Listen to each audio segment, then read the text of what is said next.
1896 में जब महात्मा गांधी दक्षिण अफ्रीका के डरबन में थे तो उन्हें पता भी नहीं था कि उनका नाम मतदाता सूची में दर्ज है या नहीं। उन्हें चुनाव लड़ने वाले एक शख्स से यह जानकारी मिली कि उनका नाम मतदाता सूची में शामिल है। मतदान करने में उनकी कोई खास दिलचस्पी नहीं थी, लेकिन उन्हें यह जानने की जिज्ञासा जरूर हुई कि उनका नाम मतदाता सूची में आखिर कैसे आया। उन्हें शक हुआ कि जिसने उन्हें ये जानकारी दी और उनसे वोट मांगा, उसी ने उनका नाम सूची में डलवाया होगा। इस वजह से उन्होंने महसूस किया कि मतदाता सूचियां अक्सर किसी खास उम्मीदवार की जीत पक्की करने के हिसाब से तैयार होती हैं। 17 सितंबर 1931 को लंदन में हुए गोलमेज सम्मेलन की फेडरल स्कल्पचर कमेटी में बोलते हुए गांधी ने इस अनुभव को याद किया और सभी के लिए, चाहे उनका लिंग, धर्म, जाति या आर्थिक स्थिति कुछ भी हो, बालिग होने पर वोट देने की अहमियत पर जोर दिया। उन्होंने ये भी कहा कि उन्हें वोट डालने का प्रोसेस और रजिस्ट्रेशन अफसर के जरिए नाम दर्ज करने के तरीके की पूरी जानकारी है। साथ ही उन्होंने डरबन में अपने नाम को बिना जानकारी के सूची में डाले जाने और वोट मांगने की घटना का जिक्र करते हुए कहा, तब से मुझे पता है मतदाता सूचियां कैसे तैयार होती हैं।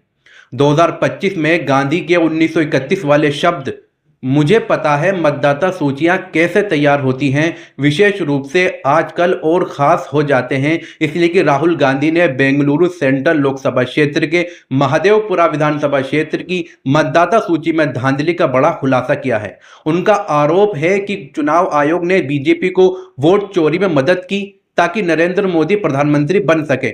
यह खुलासा उस विधानसभा क्षेत्र की 2024 की मतदाता सूची पर आधारित था, जो लाखों पन्नों में फैली थी और जो कांग्रेस को खुद चुनाव आयोग ने दी थी। कांग्रेस की टीम ने 6 महीनों की मेहनत से 1 लाख से ज्यादा मतदाताओं को संदिग्ध आधारों पर जोड़े जाने के सबूत जुटाए। राहुल का आरोप था कि यह जोड़ तोड़ बीजेपी के लिए दूसरे सीटों पर भी अपनाए एक पैटर्न का हिस्सा है। कांग्रेस टीम ने मशीन से पढ़े जाने वाले डिजिटल डेटा न दिए जाने के बावजूद हर पन्ने को हाथ से स्कैन कर 5 तरीकों से वोट चोरी के सबूत पेश किए। नंबर 1, 12,000 डुप्लीकेट वोटर, 40,000 फर्जी या गलत पते, 10,400 एक ही पते पर असामान्य रूप से अधिक वोटर, 4,000 अमान्य फोटो, 33,600 फॉर्म 6 का दुरुपयोग।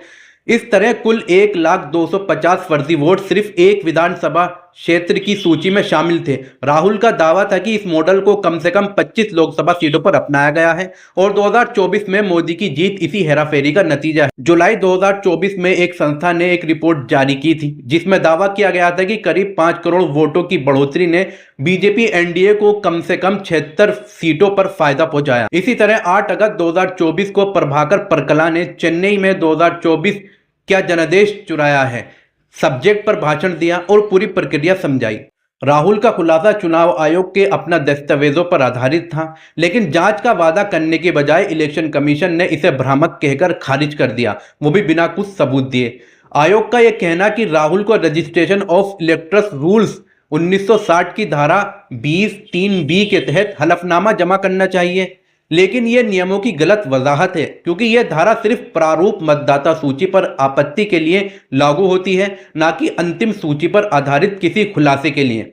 राहुल का खुलासा और इलेक्शन कमीशन के कोई ठोस जवाब नहीं दिए जाने से देश भर में चिंता पैदा हो गई है। यह सिर्फ इलेक्शन कमीशन की साख पर सवाल नहीं उठाता, बल्कि स्वतंत्र भारत में यूनिवर्सल बालिग मताधिकार की नींव को भी हिला देता है। इसलिए राहुल ने बेंगलुरु में वोट अधिकार रैली में कहा कि यह संविधान और वन मैन वन वोट की बुनियाद बचाने की लड़ाई है। उन्होंने इलेक्शन कमीशन से मतदाता सूचियां इलेक्ट्रॉनिक रूप में दिखाने की मांग भी की। महात्मा गांधी ने यंग इंडिया 18 जून 1931 में लिखा था कि बालिग वोटर स्वराज का अहम पहलू है, जिसे उन्होंने सत्ता के विरुद्ध जनता की सीधी कार्रवाई का रूप माना।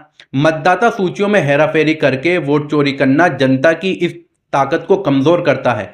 डॉक्टर भीमराव अंबेडकर ने 15 जून 1949 को संविधान सभा में अनुच्छेद 289, जो अब अनुच्छेद 324 है, पेश करते हुए चेतावनी दी कि चुनाव आयोग को मतदाता सूची तैयार करते समय कोई अन्याय नहीं करना चाहिए, क्योंकि ऐसा करना लोकतांत्रिक शासन की जड़ काटने के बराबर होगा।